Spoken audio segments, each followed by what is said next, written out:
How to fix WhatsApp notification not working. Hello everyone, this is Max. Welcome back to another tutorial video. So let's start without wasting any time. Also make sure to pause this video till the end. So first of all, open a Play Store on a device. Tap on the search icon. Now type WhatsApp. Now click on search. Tap on WhatsApp and make sure to update to the latest version. Now if any update is available, simply tap on update. Now while the update is being installed, simply go back to the home screen and open up settings on a device. Now scroll down and click on apps.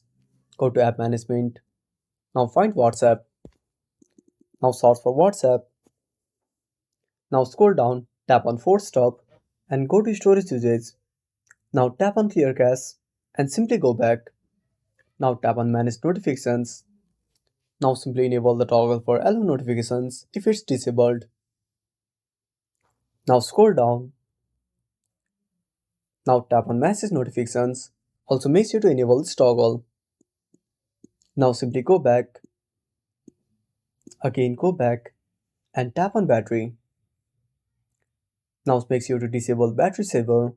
If it's enabled, simply turn off the battery saver. You can go to power saving settings, go to app optimization and turn off app optimization for WhatsApp. Now restart WhatsApp. I hope this should fix the issue. So that's it. Thanks for watching. Make sure to subscribe our channel and hit the bell icon. See you in the next video.